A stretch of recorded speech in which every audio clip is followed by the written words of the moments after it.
그래서 15장 19절 20절 말씀 282쪽입니다. 신약입니다.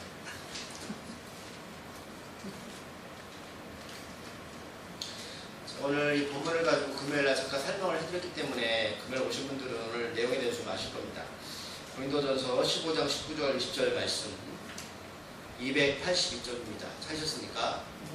한 목소리 함께 읽겠습니다. 만일 그리스도 안에서 우리가 바라는 것이 다만 이 세상의 산 길이며 모든 사람 가운데 우리가 더욱 불쌍한 자이라. 그러나 이제 그리스도께서 죽은 자 가운데서 다시 살아나사 잠자는 자들의 첫 열매가 되셨도다. 오늘의 말씀 제목을 한번 다 같이 한번 읽어보겠습니다. 시작. 맥주 감사절과 예수님 부활의 관계입니다. 뜬금맞죠? 도대체 여러분 맥주 감사절하고 부활하고 무슨 관계가 있습니까? 벌써 또 머리가 지납니다. 많은 사람들이 맥주 감사절을 지나면서 그저 감사주일만 생각합니다. 그래서 교회도 감사라고 이야기를 하고 감사는 좋은 거니까 감사해야 되겠다는 생각을 합니다. 그런데 오늘 성경에서 여러분 맥주 감사절은 물론 감사가 있긴 하지만 본질적으로 얘기하는 것은 감사의 부분이 아닙니다. 오늘 이 맥주 감사주의를 이 말 뜻 그대로 풀이하면 맥자는 여러분들 좋아하는 맥주의 맥자입니다. 보이죠, 보리? 독일에서는 맥주가 뭐 음료수니까 독일에서 오케이 하시는 분들 좋을 것 같아요. 그래서 이것을 풀이하면 뭐예요? 보리를 수확해서 감사드리는 절기가 바로 맥주 감사절입니다. 그런데 이걸 가지고 우리가 지금까지 신앙생활을 했습니다. 그런데 어떤 생각이 드세요? 피부가 다르세요? 보리를 거두는 것이 그렇게 감사한 일입니까? 뭐 금을 거둔다면 감사할 수 있어요. 근데 보리 걷는 게 뭐? 그 생각 안 드셨어요? 그 뜬금없이 왜 7월달에 보리입니까? 우리나라는 언제 보리를 거두죠? 4월 말 5월 정도에 걷죠. 그래서 보리고개가 있습니다. 그게 이제 그 보리고개가 겨울을 지나서 이제 봄 농사를 논에 아이들이 좋아하는 쌀나무를 심을 때 쌀나무 아시죠? 그 기간 동안에 가을에 추수하기 전까지 그 먹을 게 없어서 보리를 일찍 심어서 그걸 걷어서 먹고 살았던 시절이 바로 보리고개였습니다.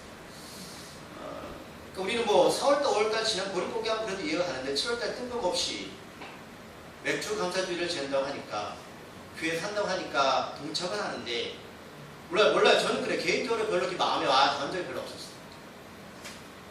차라리 지금 나는 뭐 과일들 뭐가 있죠?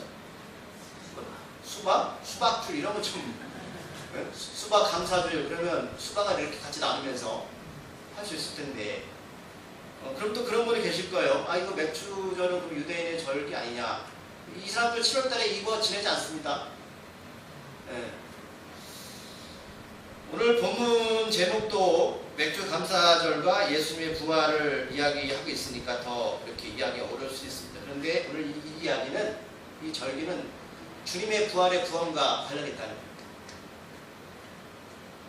앞에서 말씀드린 대로 성경에서 말하는 맥주절은 우리나라의 보리 출산은 전혀 관계가 없는 절기입니다.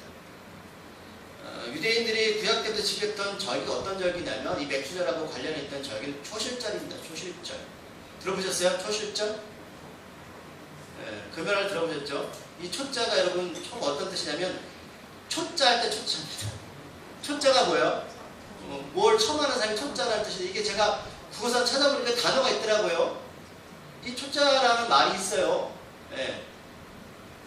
이 초자가 처음 시작하는 게 초자입니다. 그럼 어떤 절기에 초실절? 실자는 열매 실자입니다. 무슨 뜻입니까?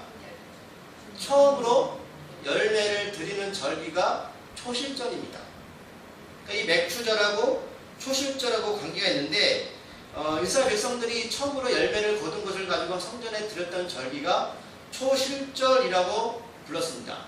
그래서 우리는 여기서 어떤 것에 집중하셔야 되냐면 처음 열매에 집중하셔야 됩니다. 처음 열매. 이게 구원과 관계 있습니다. 처음 열매와 구원. 일단 머릿속에 집어넣으셔야 돼요. 처음 열매와 뭐랑 관계가 있다고요? 구원에 먼저 관계가 있습니다. 이스라엘 백성들은 가나안을 들어가기 전에 광야에서 농사를 짓지 않았습니다. 그래서 농사를 지을 수도 없었고 1년에 40년 동안 광야에 있었는데 40년을 움직였어요. 하나님 농사를 짓지 못하게 만들었습니다. 그럼 다 굶어 죽어야겠죠. 그들이 왜 안 굶어 죽었죠? 편의점 가서 음식 사 먹었나요? 다 아시는 말씀입니다. 하나님께서 만나와 메추라기를 내려주셨어요. 그럼 그게 어디서 내려옵니까? 땅에서 솟아나죠. 맞아요. 하늘에서부터 내려옵니다. 땅에서 오면 안 됩니까? 뭐 하늘에서 와야 되나요? 그것도 하나님께서 뜻이 있는 거죠. 하늘로부터 내려옵니다. 이들이 광야에서 한 번 농사를 지은 적이 없습니다. 그래서 하나님 약속의 땅 가나안 땅에 들어가서 농사를 지었어요. 얼마나 기뻤겠습니까? 자기 손으로 농사를 지었습니다. 애굽에서는 노예 생활했습니다. 그때에 그들이 먹고 살았다는 것은 뭐예요? 종살이 한 거예요. 그러니까 내가 정당하게 자연으로 농사를 져서 먹고 산 게 아니라 종살이 하면서 주인이 주는 떡국물을 먹고 살았습니다. 여러분들의 인생은 종입니까? 주인입니까? 우리가 예수 믿기 전에 종이었던 성경 기록. 너희 종이었다는 거예요. 그러니까 사람들은 내가 이 땅에서 열심히 살아서 내 돈으로 먹고 살면 자기가 주인인 줄 압니다. 하지만 성경은 그것을 종이라고 표현합니다. 너희들 종살이하는 거야. 너희들이 이 생에 아무리 잘 먹어도 그건 종이야. 애굽에서의 이스라엘 백성들도 종이었습니다. 그리고 광야에서 농사를 접은 적이 없어요. 근데 가나안에서 하나님의 자녀로 이제 정당하게 살아왔습니다. 거기서 땅에서 소원을 얻으니 얼마나 감사했습니다. 그래서 첫 열매를 가져다 드린 것이 바로 첫 열매가 바로 초실절의 유래입니다. 성경에 보면 하나님께서 크게 세 가지 절기를 지키라고 말씀하셨어요. 먼저 유월절 아시죠? 그 다음에 오늘 초실절, 그다음에 초막절입니다. 유월절은 어떤 절기입니까? 기억나십니까? 이스라엘 백성들이 애굽에서 탈출했던 가장 큰 게 뭐냐면 10가지 마지막 장에서 유월절이었습니다. 문설주에 피를 발라서 그 피가 있으면 하나님의 신이 넘어갔어요. 넘어갔다. 그래서 유월절입니다. 그리고 만약에 문설주에 피를 안 바르면 하나님이 다 장자. 뭘 죽였습니까? 처음 걸 죽인 거예요. 처음 거예요. 장자를 죽였어요. 사람은 짐승이든 처음 걸 죽였던 유월절이었습니다. 그리고 나서 이 초실절, 처음 열매 드린 사건. 그 다음에 초막절, 하나님이 광야에서 텐트 치고 살았어요. 성막 치고 살았다. 초막절 지키라. 이게 꼭 지키라고 말씀하셨어요. 3대 절기입니다. 지금도 유대는 이 절기를 꼭 지킵니다. 하나님은 이들한테 이거를 안 지키면 안 되라고 말씀하셨어요. 너희들 꼭 지켜야 된다고 말씀하셨어요. 왜일까? 그만큼 하나님이 어떤 뜻을 전하고 싶은 절기이기 때문에 이것을 반드시 지켜야 되는 절기였습니다. 우리가 볼 때는 그 절기가 아무것도 아니지만 이스라엘 백성들이 하나님의 뜻을 기억하는 가장 중요한 절기고 하나님도 우리들한테 그 절기를 지키라고 말씀하십니다. 초실절을 언제 지켰냐면 유대인들은 3월달이나 4월달 지켰습니다. 이때가 언제냐면 그들의 새해입니다. 우리들의 새해는 언제일까요? 1월 1일이 새해가 아니죠. 그래서 심정 외놈들이 지키는 절기라고 좀 배웠어요. 1월 1일은 외놈들이 지키는 절기야. 그래서 1월 1일날 새해가 아니고 구정을 지켰죠. 설날. 그래서 그게 1월 말에 될 수도 있고 2월 달에 될 수가 있어요. 그것은 절기마다 약간 다를 수가 있습니다. 우리도 원래는 설날이 새해입니다. 그렇죠? 그래서 더 많이 쉬잖아요. 그러니까 유대인들도 3월달, 4월달 약간 날짜 차이가 있지만 그때가 새해가 시작됩니다. 이때는. 유대인은 새해는 그때예요. 그래서 좀 달라요.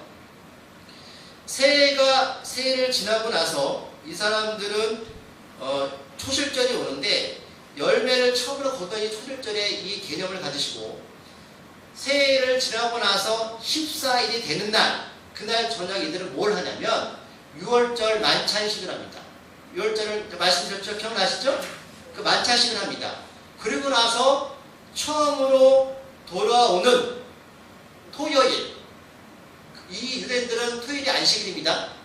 그죠? 그때 안식일을 지나고 나서 다음 날이 무슨 날입니까? 우리가 말하는 원래 일요일이죠. 우리는 뭐 주려고 그러지만 일요일날 바로 초실절을 지냅니다. 그러면 어떻게 지내냐면 보리밭 오늘 지내잖아요. 맥주전인데 그럼 왜 보일까라는 거예요. 하나님께서 먼저 그걸 기억하시고 하나님께서 아까 말씀드렸지만 6월절을 항상 지키고 기억하고 말씀하셨는데 신약에도 보면 이 비슷한 사건이 있는데 하나님께서 이 날을 꼭 기억하고 지키라고 명령하신 날이 있습니다. 어떤 날입니까? 절기는 아닙니다. 성찬식이죠. 성만찬식. 주님께서 6월절 만찬 때 말씀하셨어요. 이날도 겹쳐지는 겁니다. 6월절 만찬 때 마가의 다락방에 모여서 떡을 나누면서 이 떡은 나의 몸이야. 이 포도는 나의 피라고 말씀하시면서 같이 성만찬하실 예수님 십자가에 돌아가시기 전에 그걸 나눴어요. 그러면서 꼭 이 날을 기억하라고 말씀하고 지키라고 당부하셨습니다. 그러니까 하나님께서 유월절 사건에서 분명히 너도 지키라고 말씀하셨던 것처럼 주님도 유월절 마찬 사건 자기가 죽기 전에 바로 똑같이 이 날을 당부하셨어요. 공통점을 아시겠죠? 사도행전 1, 2장을 보면 주님이 제자들이 120명이 모여서 성령을 받은 사건이 또 나옵니다. 이때가 언제냐면 초실절날 이렇게 드리고 나서 이 사람들이 이제 초실절날 어떤 일을 하냐면 가장 아까 앞에 말씀드렸지만 먼저 지은 보리를 이렇게 하나님께 처음으로 드리는데 아까 다른 곡식도 있잖아요. 근데 보리를 까라는 거예요. 여러분 보리하고 밀하고 같이 심으면 뭐가 먼저 수확되는지 아세요? 보리가 먼저 수확됩니다. 밀이 30일 뒤에 수확돼요. 그래서 이 절기를 마치려면 보리를 가장 먼저 나오는 보리를 드립니다. 그래서 맥주이 되는 거예요. 만약에 밀을 드렸다면 뭐가 돼요? 밀추전이 되는 겁니다. 그래서 맥주 감사주의를 부르는 거죠. 그 보리가 이 절기하고 맞으니까 그 처음 것을 가져다가 이렇게 하나님께 드리는 겁니다.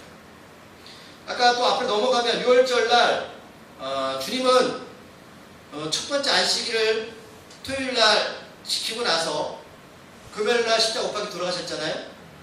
그리고 나서 언제 부활하셨죠? 주일날 부활하셨습니다. 주일이 바로 초실절입니다.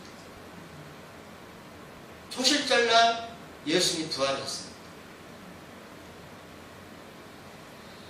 하나님께서 이 곡식을 거둘 수 있게 하셨는데 그 감사 의미가 담겨져 있지만 이스라엘 백성들이 그 초실절을 드리고 나서 그러니까 주일날이죠. 그래서 주님이 부활하신 주일날 드린 겁니다. 주일날 구약에서 그들이 그것을 초실절을 하나님 앞에 성전에 처음 예배를 드리고 나서 그 다음에 비로소 자기의 집에 가서 자기가 농사지었던 것들을 공부를 49일 동안 추수하게 됩니다. 만약에 내가 아무리 급하고 농사를 잘 지었어도 이 초실절을 드리지 않으면 자기 집에 가서 농사를 지은 보리나 밀을 거둘 수가 없습니다. 법입니다. 그럼 49일날 그 다음날이 무슨 날이냐면 오순절입니다. 그 오순절날 바로 어떤 일이 벌어졌습니까? 성령 받은 사건. 오순절 성령 강림 사건. 좀 정리가 되세요? 쉽지 않으시죠? 이게 다 연관성 있는 겁니다. 지금.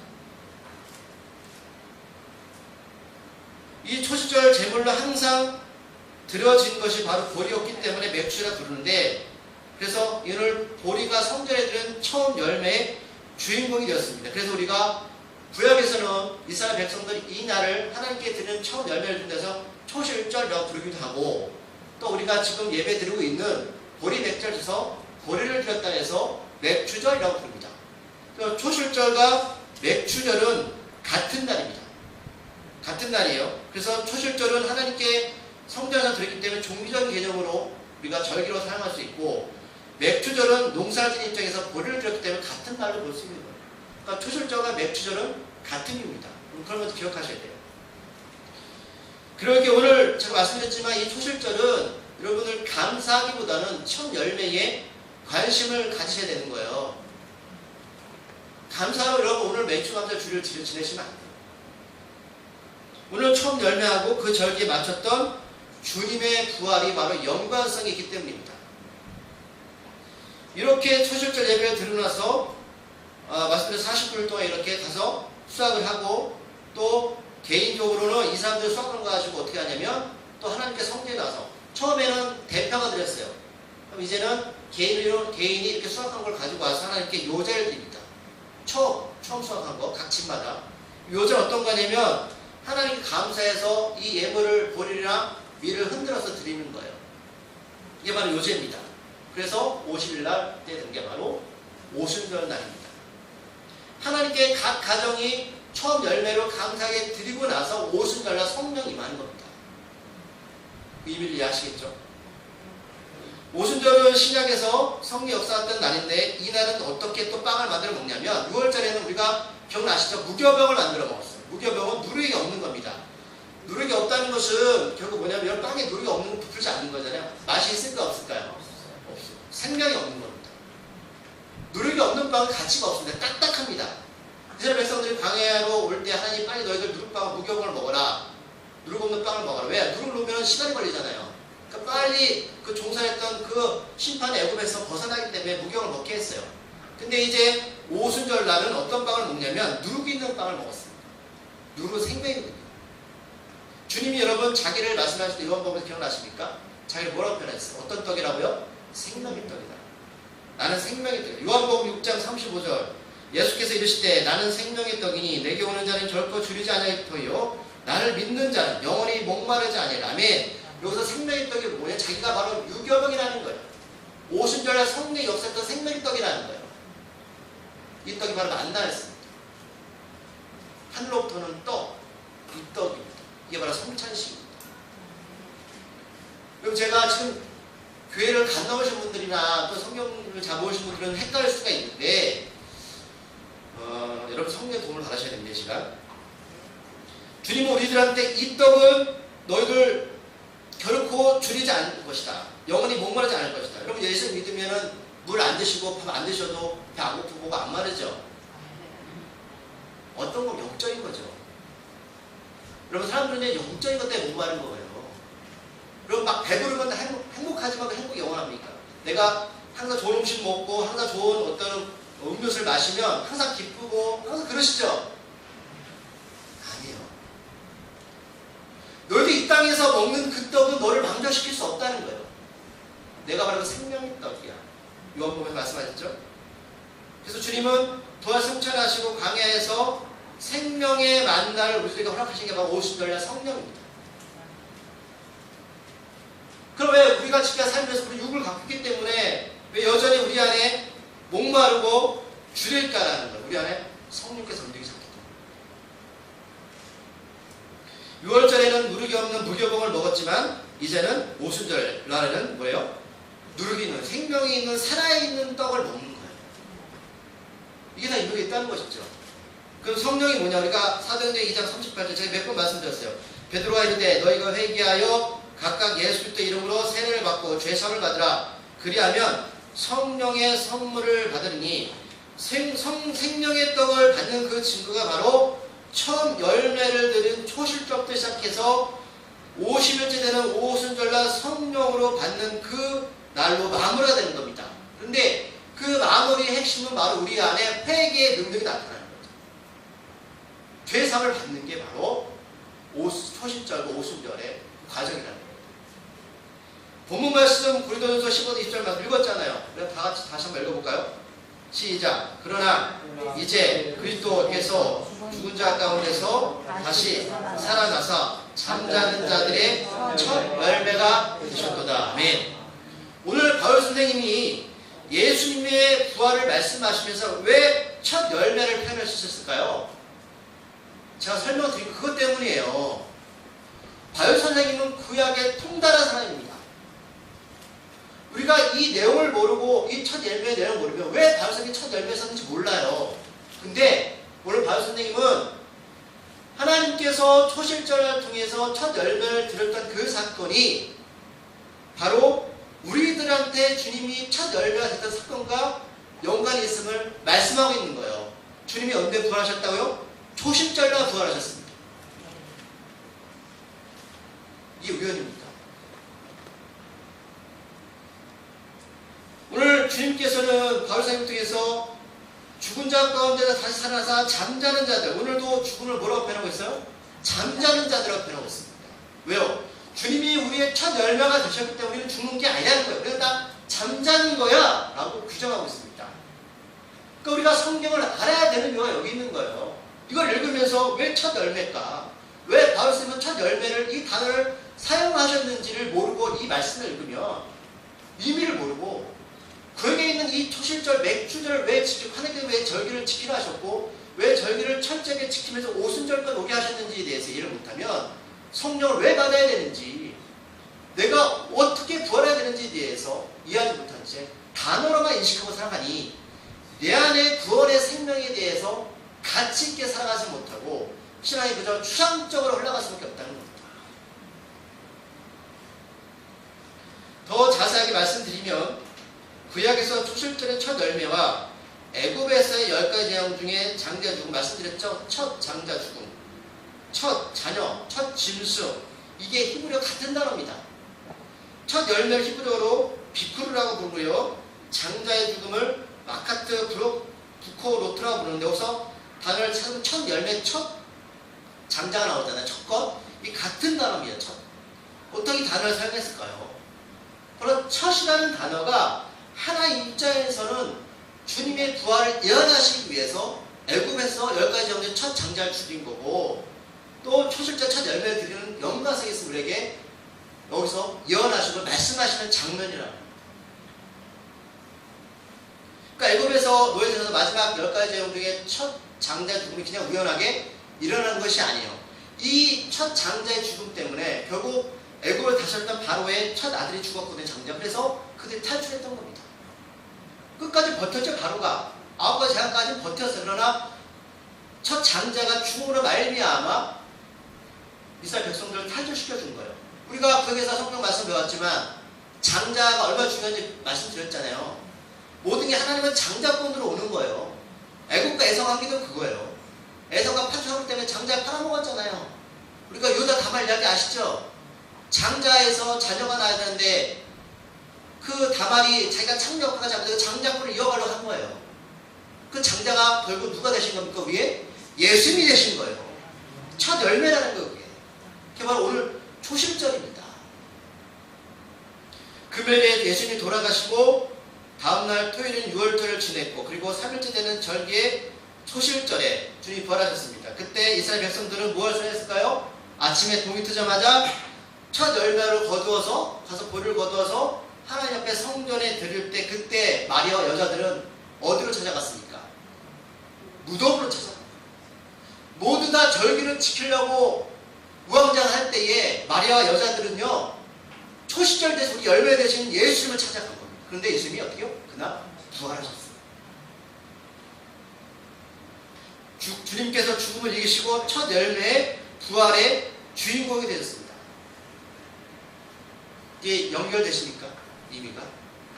유대문헌 미시나에 보면 초실절에 성전에 드릴 때에 그 보리는 어디서 수확했냐면 갈릴리 북쪽에 있는 게네사렛 평야에서 이것을 수확했습니다.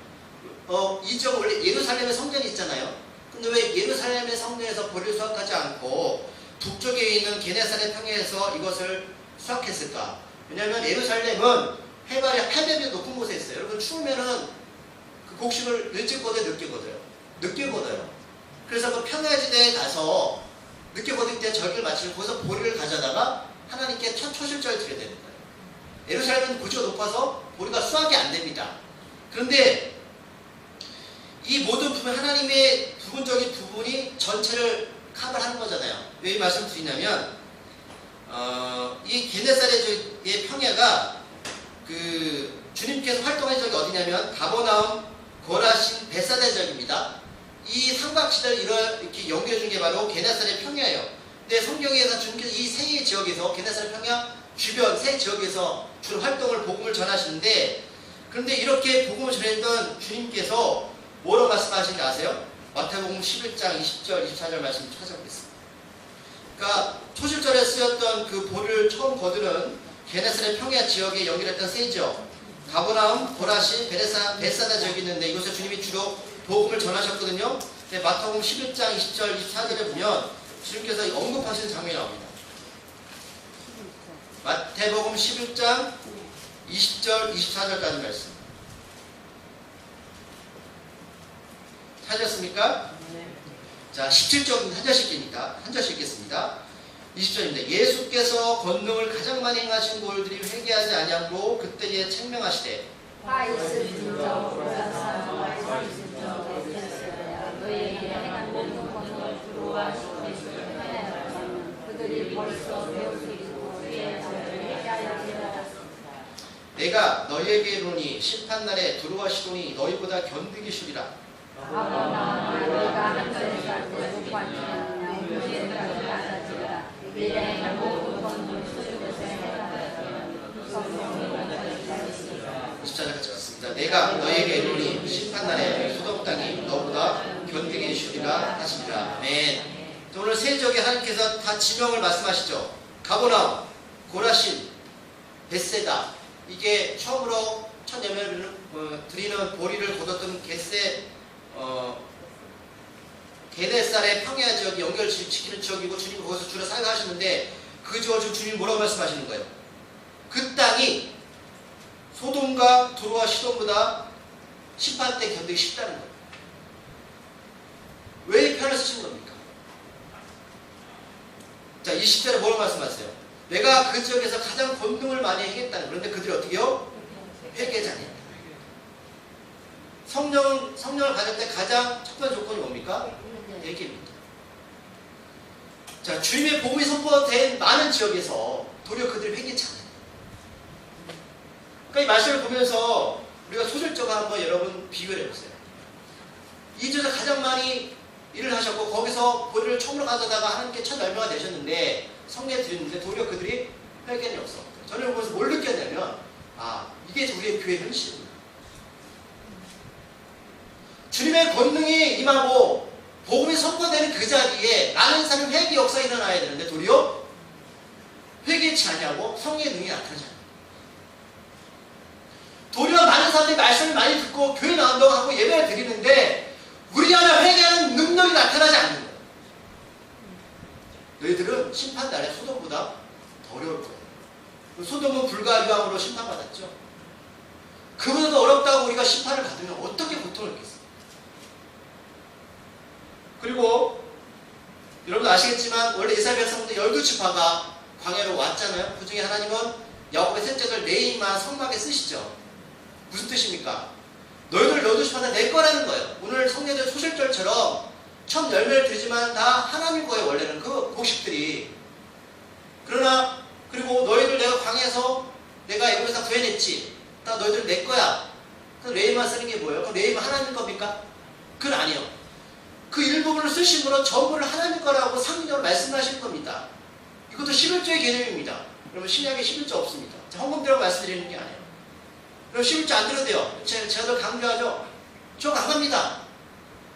하나님 우리를 구하는 모든 순간에 우리는 누굴 겁니까? 하나님인 거예요. 그걸 말씀하시는 거예요. 예수 우리의 첫 열매가 되신 것처럼 너희들의 인생은 내 거야. 내가 너희를 구원해냈어. 그 말씀이 절기를 통해 우리에게 말씀을 하시는 겁니다. 그렇다면 사람들이 감사하지 않고 회개하는 이유가 무엇일까라는 거예요. 진정한 회개를 통해서 여러분 나 자가 깨지 못하면 성령을 받을 수가 없습니다. 자기 십자가의 길, 나라는 사람의 정체성이 죄임을 깨닫는 그 순간에 저 십자가 은혜를 경험하게 됩니다. 그래서 감사가 나오는 거예요. 그리고 어떨 때 감사가 나요? 물론 내 통장에 돈이 들어오고 잘 되는 감사가 나올 수밖에 없겠죠. 그런데 내 통장에 돈이 없고 부족한 감사가 안 나오잖아요. 왜 안 나옵니까? 여전히 나한테 무언가 채워져야 되는 거예요. 여러분 사단은 우리를 그렇게 속입니다. 하지만 주님은 그게 아니에요. 내가 너를 죽음의 땅에서 인도해냈다는 거예요. 너 좀 부족하지? 하지만 우리 안에 자가 깨기 시작하면 그것 또한 감사하구나. 내 과거의 삶이 어떨 때는 내 부모를 원망했고 자녀를 원망했고 형제를 원망했어요. 나 가진 것이 없어서 또는 이게 불평해서 남들을 보면 잘 되는 것 같아요. 그런데 십자가 은혜를 경험하다 보니 그게 은혜를 경험하고 통과했다는 거예요. 이스라엘 백성들이 광야에서 만나 외초를 먹을 때 그게 은혜거든요. 불평과 불만이 나오잖아요. 왜요? 애굽에서 그 사람이 죽었다는 거예요. 우리 안에 여전히 그게 남아있다는 거예요. 진정 회개 그걸 깨트리는 거거든요. 하나님 하늘로부터 이 만나 외치하기가 이 생명이 내가 지금 힘들고 어려워도요 이겨낼 수 있는 원동력이 되는 거거든요. 근데 그걸 경험하지 못한 거예요. 그러니까 하나님의 권능이 임해도 우리 안에 진정 회개 역사가 일어나지 않고 결국 우리의 삶이 신앙이 추상적으로 하게 되고 실제적으로 주님의 살아계신 부활의 능력이 나타나지 않게 되는 겁니다. 그래서 바울 선생님은 오늘 우리에게 19절에 이렇게 말씀하시죠. 뭐라고 말씀하십니까? 다 같이 읽어볼까요? 시작. 만일 그리스도 안에서 우리가 바라는 것이 다만 이 세상의 사람뿐이면 모든 사람 가운데 우리가 더욱 불쌍한 자리라. 우리가 예수님 안에서 우리가 바라는 것이 다만 이 세상의 삶의 전부라 생각하고 그것만으로 감사하고 만족하게 산다면 그게 얼마나 불쌍한 거니? 우리가 가장 불쌍한 사람이야. 왜요? 바울은 이 세상에서 받은 게 없어요. 아까 우리 김은혜 씨가 말씀하셨지만 바울은 예수님 만나고요. 저번주 말씀드렸지만 똥 밟았습니다. 어떤 게 불쌍한 사람입니까? 영원한 생명을 갖고 좀 부족하더라도 사는 사람이 은혜를 경험한 사람이 행복한 사람입니까? 아니면 그게 아니고 내가 자꾸만 무엇을 얻으려고 하고 더 많이 추구하는 사람이 행복합니다. 행복 안 일어납니다. 근데 남편 자녀 항상 불만이에요. 내 삶이 불만입니다. 저도 그렇게 살아왔어요. 저도 그런 인생이었습니다. 물론 지금 완벽한 인생은 아닙니다. 하지만 이 말씀이 고백을 전 이해할 것 같아요.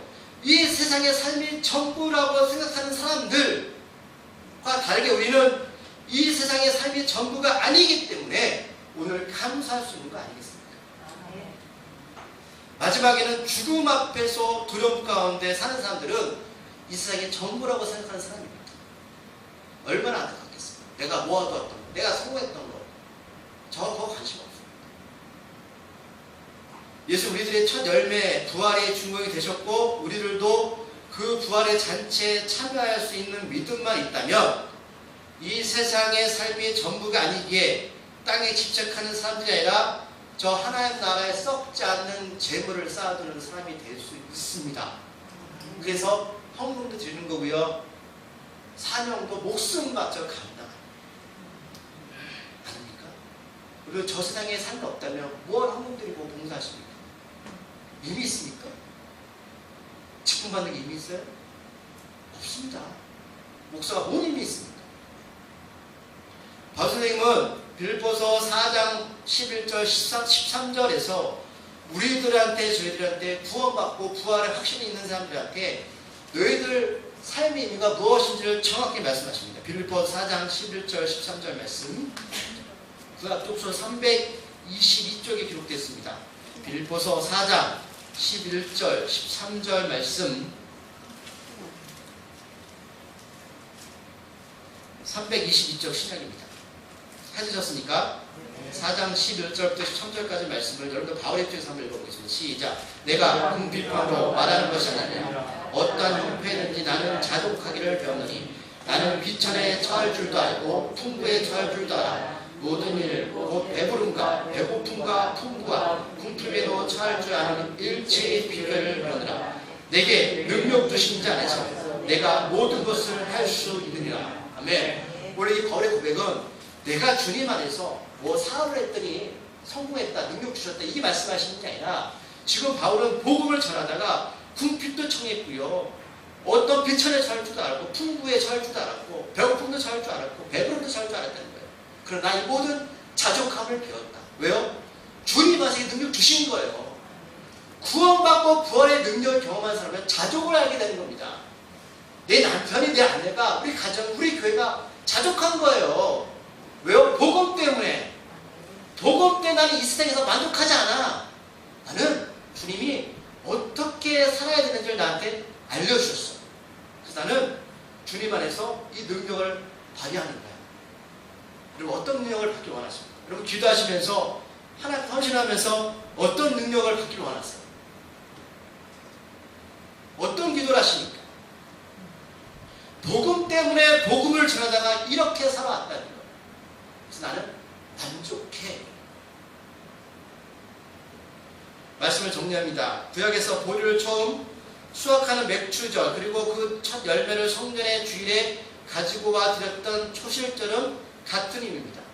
그리고 신약에 와서 그 초실절의 주일에 주님이 십자가에서 죽으신 지 3일 만에 부활하셨습니다.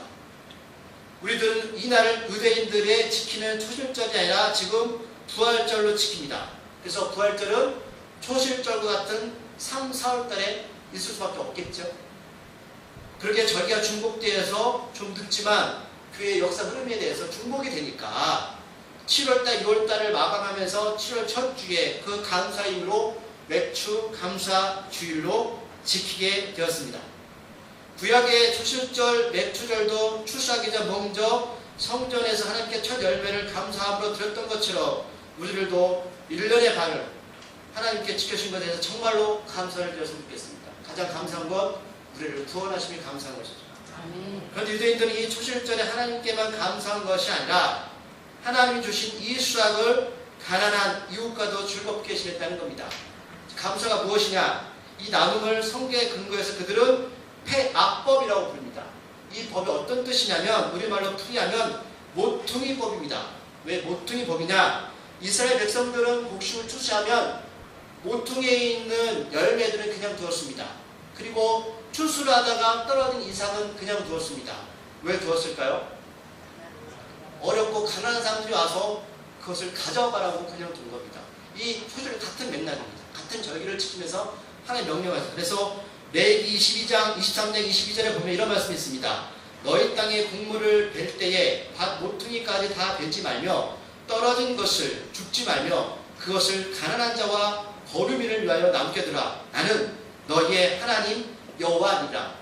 이 명령의 마지막에 하나님은 나는 너희의 하나님 여호와라고 명령하고 계십니다. 이 뜻은 너희가 내 말을 듣고 따라서 행동하면 나를 인정하는 것이다.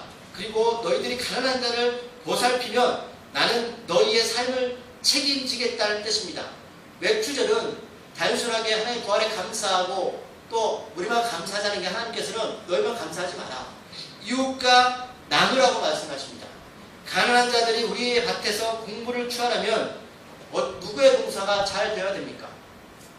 우리의 동사잖아요.